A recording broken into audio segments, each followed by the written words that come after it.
just waiting station now, back about 2 car lengths behind Sedgwick. A very uncharacteristic run for Skinner. Skinner's the type of guy that likes to go to the front.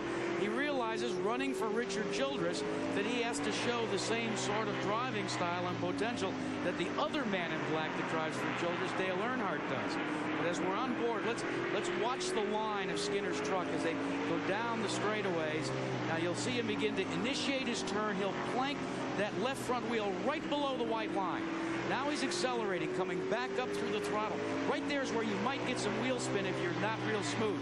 Now, the case with someone like Skinner, he's so experienced at it, and he's got the best seat in the house for this battle for the lead directly in front of him.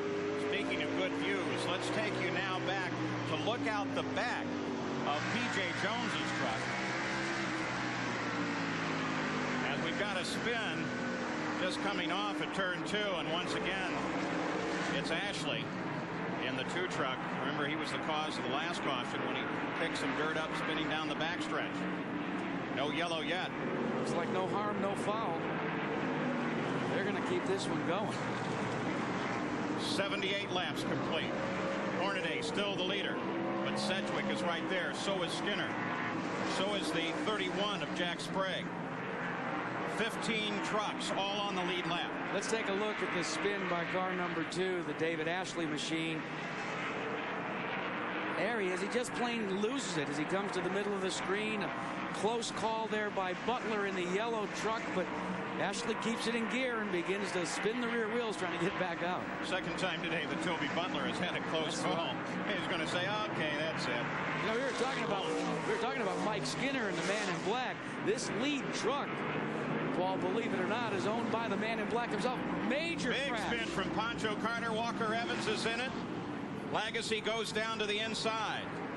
So Pancho and Walker Evans make contact, our first contact of the day. This at the 80th of 125 laps. Walker Evans is able to get it restarted and stays out with damage only to the right front of his Dodge. Let's check the right side of your frame on the screen here. You'll see the smoke begin. Pancho Carter is already sideways. Locks up all the tires on the super truck. A cloud of dust. Walker Evans just had no place to go. It's as if he locked up the binders and was actually sliding into Pancho because there was no hard contact there. Going high would have been the answer, but he couldn't get that high fast enough. So Walker Evans now with a little more serious damage than we originally suggested to the front of his machine. And once again, we are under caution. Let's take a look at the top 10 here with Ron Hornaday Jr. still the leader. Look at Swindell and Keselowski. They're moving up. Hesitate in your history. It's foot to the floorboards action when top dragsters burn up the strip. It's the NHRA Fram Nationals next Sunday on ABC. You've heard him express his pride about it time and time again. An alumni of Bakersfield High School, went on to become an All-American at USC, a New York Giant, and finally an announcer at ABC Sports. Take a look at number 36, class of 1948, Frank Gifford. We're at Mesa Marin Raceway on the edge of Bakersfield, California for the NASCAR Super Trucks. Thus far, 84 laps into the record book. We are under a caution period. Walker Evans and Pancho Carter got together to cause this caution. They are both back out on the race course. They've done some repairs, but apparently no problem. They're going to keep racing. And here's the way they stand after these 84 laps. And in the pits, Bill, what's going on? What are they thinking? I'll tell you what, Paul, I'm with Fred Wanke, crew chief for Mike Bliss in a 08 Ultra Wheel truck. I'll tell you, this guy, they started 17th and they're already up to 5th. We talked just before the race, and I said, Fred, how you doing? He said, man, we're struggling. You obviously something you did work. Tell me what you did. Well, actually, we changed about everything on the truck. We changed the sway bar. We moved the rear end. We put spring rubbers in, and we moved the front wheels all around. And actually, the people that work on this truck is Jim Smith's Ultra Wheels off-road crew. And, you know, they've just been working hard and haven't given up. They said, well, we'll try anything. So we did. We just took it apart and put it back together. I'll tell you, whatever they did, it worked, and they're doing a heck of a job. You heard the mention of Jim Smith. Paul, he is one of the principals that actually started super truck racing, along with Gary Collins. Off-road racers that said, we're tired of the desert. We want to try and do some organized racing in front of thousands of fans, and super trucks were born. And As you notice, under this California sun, they really sparkle. They're spectacular.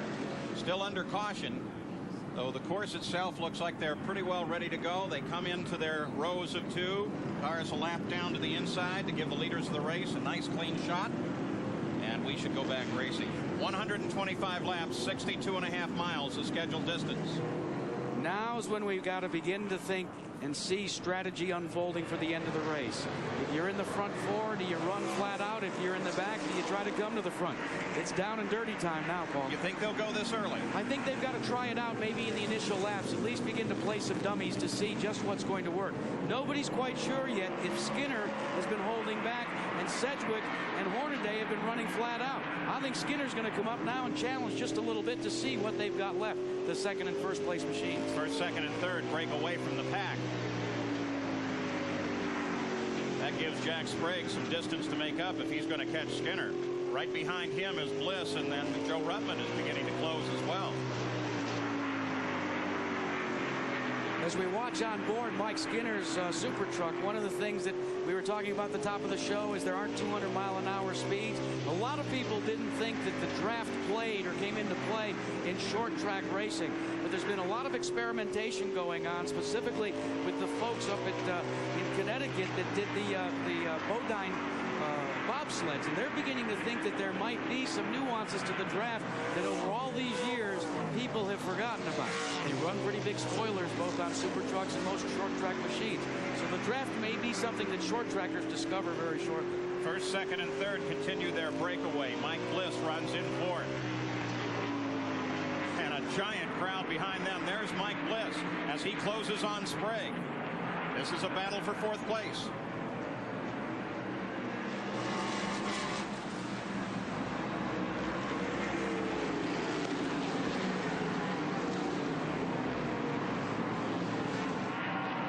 This group is about 3 seconds behind the leaders of the race. We're back to the leaders now. I think we saw Skinner try just enough. He pulled his nose up with the super truck, tried out the first and second place machines, got behind Sedgwick. Now he's backed off just a little bit because once again, he is trying to conserve his tires. I'll tell you what, Paul, when the tires go away on any vehicle, but especially these super trucks, they're using a hard compound that was used 2 years ago or 3 years ago, I believe, in Winston Cup competition in North Wilkesboro, North Carolina. They're using them here today. All drivers are taught in school to conserve their tires, especially when they don't have the luxury of coming in and changing them during cautions. So you think that's the game with Skinner? He's made his try. He now knows what he can do, while Sedgwick and Hornaday are really in a battle here at the front.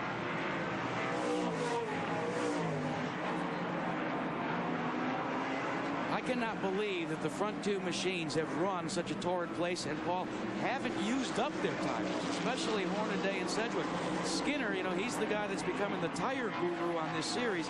He's preaching about tires going away since they dropped the green flag at the first practice. So you're watching Hornaday and Sedgwick, 1 and 2. Third place is Mike Skinner. We asked him, what happens? What does it feel like when the tires go? Well, basically, it just gets really ill. If the truck is loose, it's going to be real loose.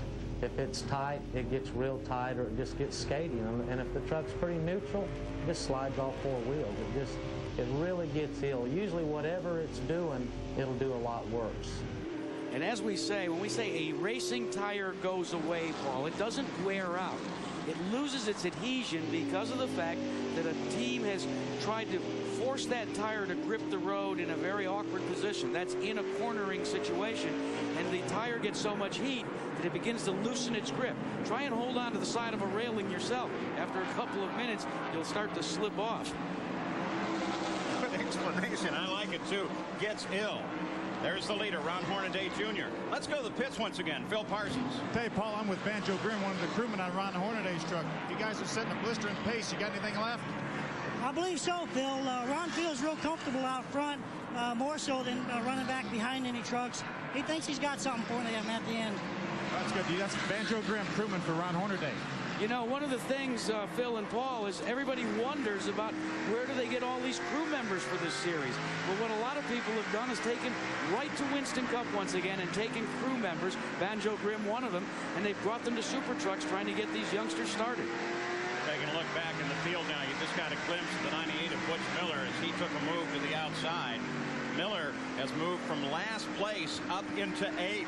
And there he is as he comes around P.J. Jones.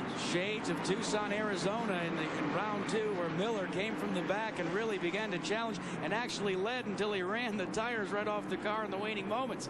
Today he had a good starting spot, but remember he started from pit road because they were up under the hood before they dropped the green flag. And Mike Bliss is around Jack Sprague for 4th place now.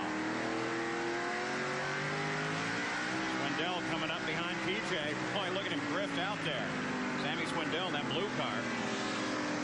Truck. And Paul, the trucks now are into what we call a classic Saturday night short track action. We're down to less than 25 laps. Most short tracks run 25 or 30 lap main events. They use the extra distance ones for special events. These short truckers now are going to have to go short track style. They're going to run flat out. But the question is, who's got the most rubber left to be able to propel themselves to victory lane? Hornaday is the leader. You just saw Lagasse making a move down to the inside of P.J. Jones as well. So they're lined up, ready to go to war, while at the same time they're mixed in with the back marker traffic. And so they've got quite a bit to make up and quite a bit of traffic to try to make it up through it. 102 laps, 125 the scheduled distance. And there's your top 10.